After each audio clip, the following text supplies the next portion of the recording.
Shalom, Bapak Ibu Saudara. Kita melanjutkan terus studi kita kristalisasi.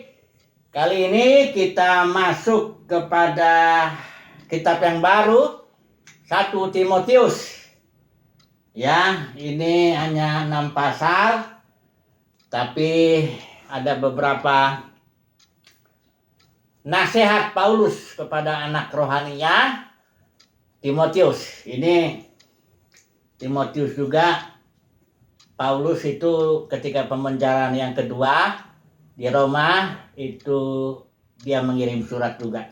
Sebelum ya tradisi mengatakan tahun 67 Masehi di bawah pemerintahan Kaisar Nero, Paulus mati martir, dipenggal ya menurut tradisinya. Nah, kita akan memahami pertama bahwa latar belakang ini ya, pemenjaraan Paulus di Roma itu ada 2 kali. Dia jadi dalam Kisah Para Rasul hanya dicatat yang pemenjaraan yang pertama tahun 60 sampai tahun 62 sampai 64 Masehi ya. Nah, sebenarnya Paulus tahun 64 Masehi itu dia dilepaskan. Ada beberapa alasan ya bahwa Paulus dibebaskan tahun 64 Masehi itu. Jadi dia matinya penggal Kaisar Nero itu 67 Masehi kurang lebih ya. Jadi antara waktu 64 sampai 67 kurang lebih itu dia melayani lagi. Karena pergerakan dia di dalam pelayanannya itu, di mana dia menulis surat 1 Timotius, dia menulis juga Titus ketika bebas itu. Nah, tapi waktu dia Filemon dan 2 Timotius memang dia di dalam penjara itu. Nah, kalau kita melihat apa alasannya bahwa Paulus, kita yakini bahwa Paulus dibebaskan tahun 64 Masehi itu dari pemenjaraan Roma yang pertama itu. Jadi yang pertama dia akan menulis surat Filipi di Roma juga. Di sana dia mengatakan, aku yakin bahwa aku sendiri akan segera dikirimkan kepadamu, dibebaskanlah, kiranya begitu ya. Yang kedua alasannya pergerakannya di dalam Timotius ini ya. Di sini 1 Timotius 1 ayat 3 ini, ketika aku hendak meneruskan perjalananku ke wilayah Makedonia, aku telah mendesak engkau supaya engkau tinggal di Efesus. Jadi ceritanya begini, ketika ini kan ini kalau saudara melihat ini Asia Kecil, nah inilah Eropa, Makedonia ya. Di sini Yunani, Akaya, itu Korintus itu ya. Ini kalau Makedonia ini kota pertamanya Filipi, Tesalonika ya, Berea juga di situ. Nah, nanti di sini ada Yunani ya, Athena, Korintus. Paulus bilang begini, ketika aku hendak meneruskan perjalananku ke wilayah Makedonia, aku meninggalkan engkau di Efesus, di Asia Kecil ini, kata Paulus. Padahal di dalam Kisah Para Rasul, pergerakan Paulus dalam misinya yang ketiga khususnya, itu dia dari Makedonia dengan Timotius, dia itu datang terus ke sana, ke tanah Yunani ya. Setelah itu karena dia tadinya mau nyeberang ke Syria lewat laut, atau orang Yahudi mau mengancam dia balik lagi ke Makedonia, dan dia justru menyuruh Timotius dan grupnya, ada berapa orang, datang ke Troas dulu. Troas ini nyebrang laut ya, daerah Asia ini, Troas ini. Nah, sementara Paulus dengan Lukas itu masih di Makedonia. Nyebrangnya dia itu, jadi mereka ini Timotius justru menunggu Paulus dari Makedonia. Tunggu dulu, akhirnya ketemu mereka di Troas. Jadi nggak cocok ayat ini yang mengatakan Paulus ke Makedonia dan nyuruh Timotius ke Efesus. Nggak klop. Ya, jadi pergerakan yang dicatat di dalam 1 Timotius 1 ayat 3 ini bukan yang tertulis di Kisah Para Rasul. Dari situlah kita mengambil kesimpulan bahwa gerakan Paulus di sini adalah setelah dia bebas dari penjara Roma. Ya. Berikut alasan berikut ketiga. surat 1 Timotius dan 2 Timotius ini sangat berbeda sekali kondisinya ya. Nanti kita bandingkan ya. Paulus ketika pemenjaraan yang pertama itu tahun 62 sampai 64, karena dia 2 tahun kan di penjara di Roma. Itu dia boleh nyewa rumah sendiri dengan dijaga oleh seorang prajurit ya. Artinya dia punya kebebasan lah ya untuk menerima. Itu dia datang dengan Filemon atau Onesimus itu. Dia ada kebebasan untuk bahkan dikatakan Lukas bilang tanpa rintangan ya, mengajar, memberitakan firman Tuhan. Sementara dalam 2 Timotius suratnya yang terakhir itu, ini jelas Paulus kelihatannya dalam kondisi yang tidak bebas ya. Bahkan dia bilang di situ, darahku sudah mulai dicurahkan, saat kematianku sudah dekat. Ya, kondisinya beda dengan yang pemenjaraan pertama. Itu juga alasan kita. Kenapa? Berarti Paulus yang dibebaskan yang pertama itu. Sampai dari tahun 62 sampai 64, dia bebas tempat. Kemudian dia masuk lagi. Nah, tradisi menyatakan dia dengan Petrus masuk sana. Masuk lagi dia di sana. Barulah di pemenjaraan yang kedua, kondisinya ya dia bilang dia minta baju dulu, minta apa. Artinya dia tidak bebas. Nggak nyewa rumah sendiri gitu, nggak begitu ya. Jadi dari sinilah kita melihat kondisinya ini kelihatannya Paulus memang bebas dulu dia. Baru dia masuk lagi. Yang kedua pemenjaraan itu, itulah dia martirnya ya.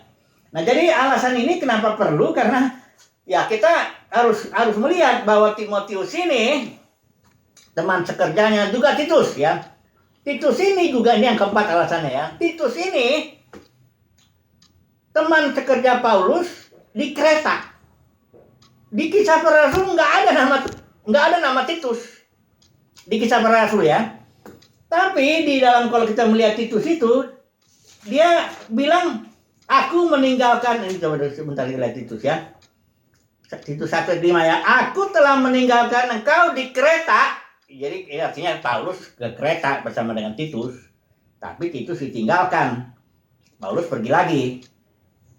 Alasannya ditinggalkan supaya engkau mengatur apa yang masih perlu diatur, dan supaya engkau menetapkan penatua di setiap kota. Jadi di Pulau Kreta itu cukup besar. Paulus dalam perjalanan 3 perjalanan misionarinya enggak pernah dia lewatin itu Kreta.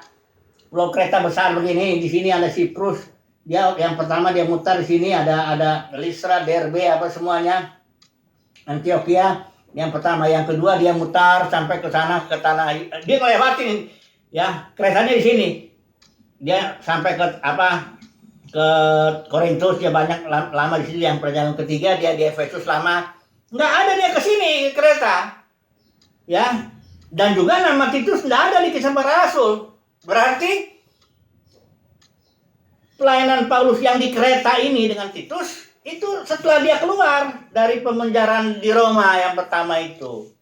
Ini kesimpulannya yang saya yakin ya punya dasar yang sangat kuat ya, bahwa memang Paulus dibebaskan dalam pemenjaraan yang pertama itu. Kemudian dia mengirim surat 1 Timotius dalam dia bebas ya, dari antara 64 sampai 67 sebelum dia penjara kedua lagi.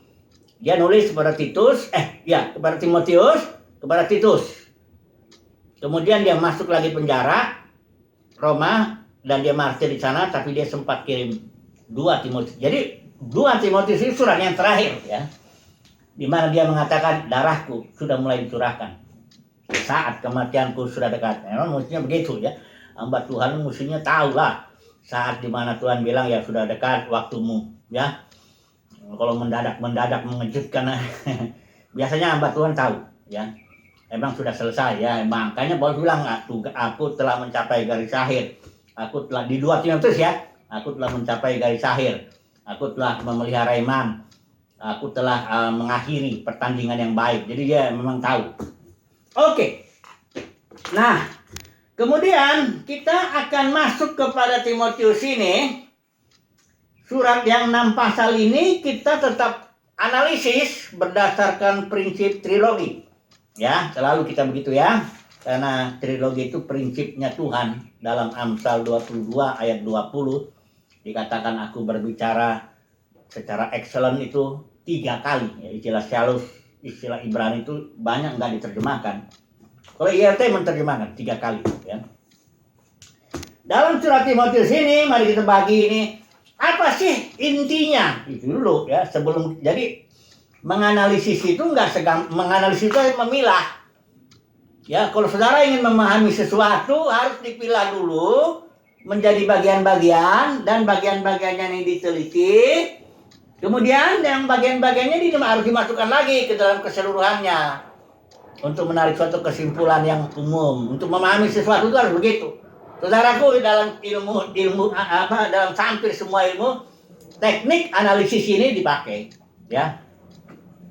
Ini teknik memilah keseluruhan. Untuk memahami keseluruhan itu harus kita pahami bagian-bagiannya.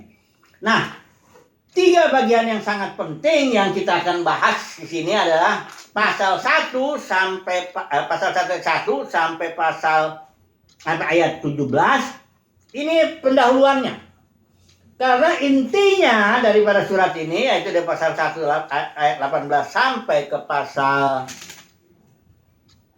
6 ayat 16, itu intinya adalah bagaimana orang harus hidup sebagai keluarga Elohim. Ayatnya ini ayat kuncinya ini sebenarnya, yang di tengahnya ini. Pasal 3 ayat 15. Jadi jika aku terlambat, sudahlah engkau tahu bagaimana orang harus hidup sebagai keluarga Allah. Ini Elai. Kalau dalam IRT tentu bagaimana harus hidup sebagai keluarga Elohim. Nah, jadi ini intinya. Jadi Paulus menulis surat supaya Timotius mengajarkan kepada jemaat-jemaat di Efesus ini khususnya ya. Tinggal karena Timotius ditugaskan di Efesus ya. Untuk mengajari bagaimana orang harus hidup sebagai keluarga Elohim. Ini dia. Ya. Kemudian bagian penutup pasal yang ke-6 ayat 17 sampai 21. Ini kenapa kita anggap penutup? Karena di sini di pasal 17 Paulus sudah nggak bicara lagi tentang keluarga Elohim, tapi dia bicara tentang bagaimana keluarga Elohim harus jadi berkat bagi dunia, garam dan terang dunia. Ayat 17 dia bilang, peringatkanlah kepada orang-orang kaya di dunia ini ya. Ini bukan di dalam gereja, bukan, tapi di luar gereja. Peringatkanlah. Tapi lebih banyak saya yakin ini dalam bentuk keteladanan. Gereja menjadi teladan bagi orang dunia bagaimana menggunakan uang, harta benda supaya jadi berkat. Ya bukan cinta uang ya. Makanya dinasihatin gereja di pasal 6 ini, di ayat yang ke-9 nanti kita bahas ini, cinta uang. Sebab kalau gereja juga cinta uang, gereja juga ngejar harta, ya bagaimana menjadi berkat, menjadi garam dan terang, atau menjadi teladan bagi orang-orang di dunia ini, orang kaya di luar Tuhan yang di dunia itu. Nah, nggak mungkin kan? Jadi ya gereja dulu lah, jadi teladan lah. Ini maksudnya bukan negor-negor ya, negor-negor orang ya, kita gereja sendiri cinta duit, nggak mungkin ya. Nah jadi pasal 6 ayat 17 sampai 21 itu penutup, dalam pengertian bagian itu menjelaskan bagaimana gereja, keluarga Elohim harus jadi berkat bagi orang-orang di luar sana, orang-orang dunia ya. Nah, mari kita bahas, kita bikin satu tema dulu hari ini ya. Nggak mungkin ini kita ambil tema dulu satu ayat yang sebenarnya ini juga menjadi intinya lah, yang terkait dengan keluarga Elohim itu. Nah, ini ayatnya 1 Timotius 1 ayat 4. Hanya terjemahan bahasa Indonesia yang LA ini, ayat LA ini kurang jelas gitu. Coba dulu ya, kita baca ya. 1 Timotius 1 ayat 4. Ataupun sibuk dengan dongeng dan silsilah yang tiada putus-putusnya, yang hanya menghasilkan persoalan belaka. Nah ini dia terjemahannya. Bukan terjemahannya dari ekonomi Islam Yunani, dia bilang dibikin begini. Tertib, hidup, keselamatan yang diberikan Allah dalam iman. Ini nggak jelas ya. Ini sebenarnya ada istilah oikonomia, istilah Yunani yang sangat penting untuk kita pahami terkait dengan bagaimana orang harus hidup dalam keluarga Elohim. Jadi kalau dipikir-pikir tema daripada seluruh surat Timotius itu adalah bagaimana orang harus hidup sebagai keluarga Elohim. Itu tema utama. Tapi ada satu bagian atau ayat atau pemahaman lah, istilah lah, yaitu oikonomia yang harus kita pahami dalam kaitannya dengan keluarga Elohim ini. Nah, tapi terjemahan ini membuat kita kurang jelas gitu. Maksudnya apa? Tertib hidup, keselamatan itu apa? Nah, mari coba kita banding-bandingkan dulu ya. YLT dulu. Indonesia Literal Translation, ini literal. Saya selalu senang kalau terjemahan-terjemahan itu harfiah ya, literal ya. Coba dulu ya, surat 1 Timotius 1 ayat 4. Nah, di sini ini ayatnya begini.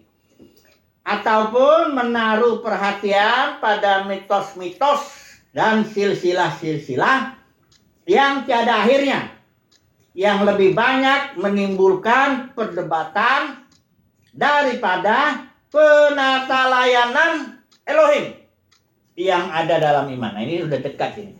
Penata layanan itu berasal dari istilah oikonomia. Istilahnya itu cocok sekali. Penata layanan atau manajemen. Kalau itu satu lagi ya, kita lihat dulu yang di sini. Ini juga literal juga, yang literal translation. Ini juga terjemahan yang sangat bagus sekali ya, yang literal. Lalu 1 Timotius ayat 1 pasal 1 ayat 4. Nor to give heed, memperhatikan ya, to fables and endless genealogies that cause question, rather than the building up of God. Nah, ini terjemahannya pembangunan Elohim that is in faith, yang ada dalam iman. Oke, jadi istilah Yunani ini begini. Oikonomia itu berasal dari dua akar kata itu yang digabung, yaitu oikos dengan nomos. Jadi oikonomia. Oikos itu rumah atau kerumah tanggaan. Ya, oikos. Sementara nomos itu hukum, aturan, tata cara, atau bisa juga penata layanan. Jadi kalau ini digabung istilahnya oikonomia, itu artinya suatu penata layanan atau manajemen atau administrasi atau dispensasi atau ekonomi. Ya. Kalau bahasa Inggrisnya administration, management, atau dispensation, atau ekonomi. Jadi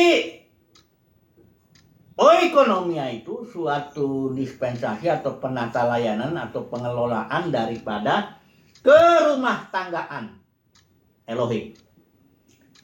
Pengelolaan ini adanya di dalam iman. Ya, nanti saya sebenarnya sudah ada judul, saya ada bikin video itu khusus itu. Ya, karena itu sangat penting sekali ya. Judul saya bikin judulnya apa itu ya? Oikonomia juga kali ya. Ada 7 video ya.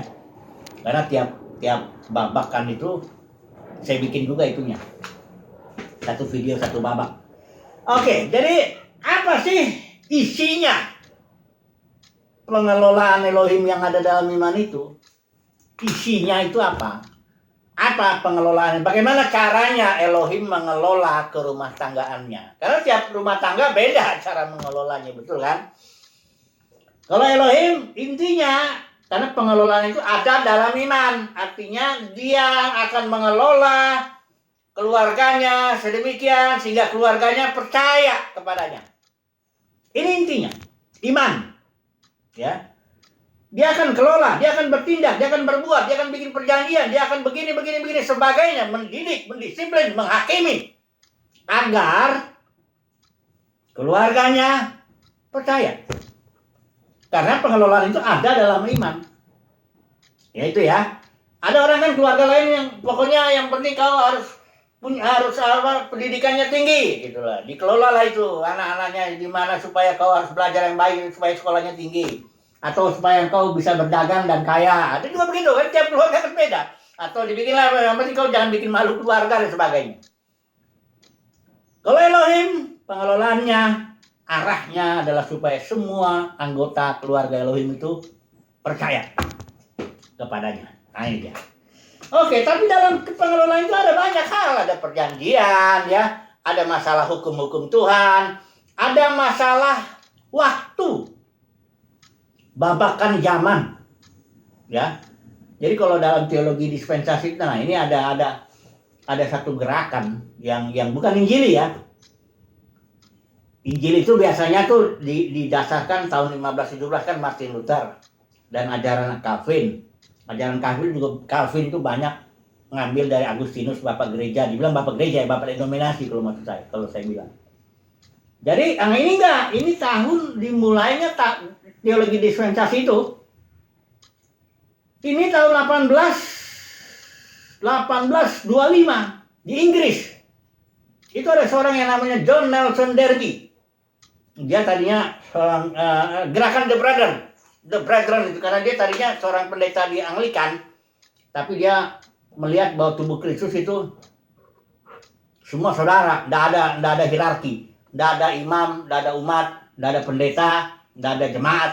Ini gerakan The Brethren ini luar biasa. Saya di satu negara lah ya, saya lihat mereka pertemuan itu selalu begini. Nggak ada pendeta mimbar, nggak ada itu. Berempat begini, 4 arah. Karena kalau kita saudara, ya semuanya. Ini luar biasa gerakan itu. Yang salah satu tokohnya yang terkenal itu George Muller, itu yang dibilang pahlawan iman, ya. Tapi banyak, ada juga saya beberapa bukunya punya tuh. Lihat lah ya, Mackintosh itu tuh G.H. Pember, ya. Banyak lah. Nah, mereka inilah yang John Nelson Darby itu yang nulis footnote itu di Soviet Bible itu. Saya minta temen kirimin itu Alkitab tapi sampai sekarang belum bisa ya.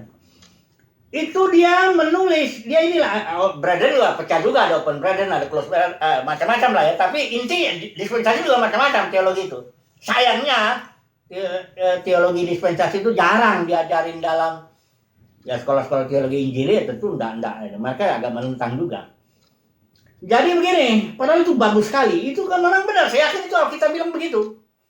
Bahwa dispensasi atau pengelolaan Tuhan, manajemen Tuhan atas keluarganya itu selain perjanjian, selain hukum-hukumnya, disiplinnya, penghakiman apa semua, tapi juga ada babakan zaman.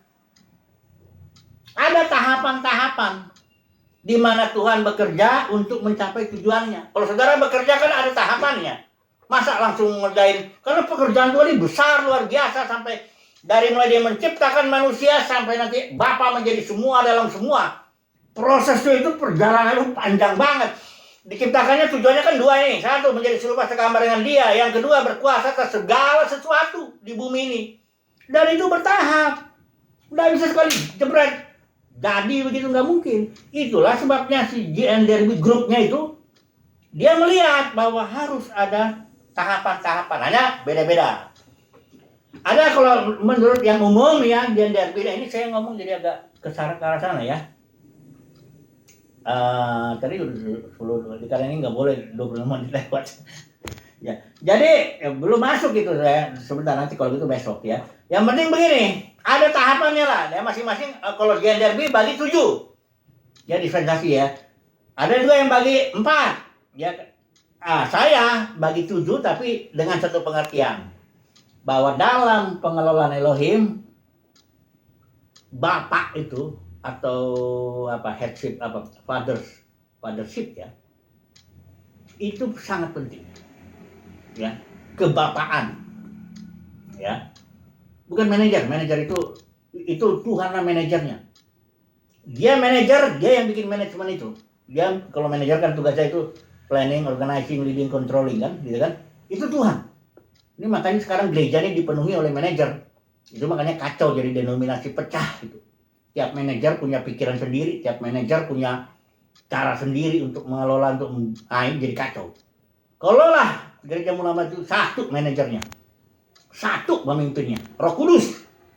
Ya, itu Yesus lah kepala gereja, tapi dia melalui rohnya mengatur semuanya. Ada Rasul Nabi mengajar hanya memperlengkapi, nggak narik, nggak merekrut kayak manajer. Manajer kan merekrut orang dan dia bikin planning, organizing, leading, controlling. Ini jadi denominasi. Jadi denominasi itu kenapa? Intinya ada orang-orang yang harusnya jadi hamba Tuhan, hamba jadi bawahan Tuhan Yesus gitu. Dia menjadi manajer, kepala sidang lah, ketua sinode lah, atau apalah. Ini ngatur gereja, jadi kacau gereja itu. Gara-gara kenapa kacau? Karena diatur oleh manusia. Pemerintahan manusia masuk ke dalam pemerintahan Elohim.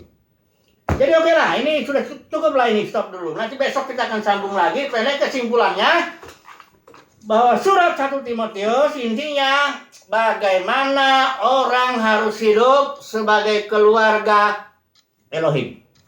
Kemudian keluarga Elohim ini ada satu manajernya, yaitu Bapak yang di sorga. Itu juga Bapak juga bicara, baiklah, ini kan dia planning, manajer itu.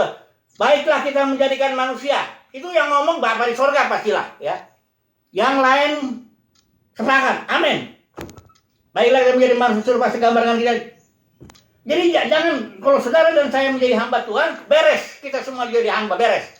Semuanya hidup beribadah dalam roh dan kebenaran. Diatur, dipimpin oleh roh. Kayak gereja mula-mula.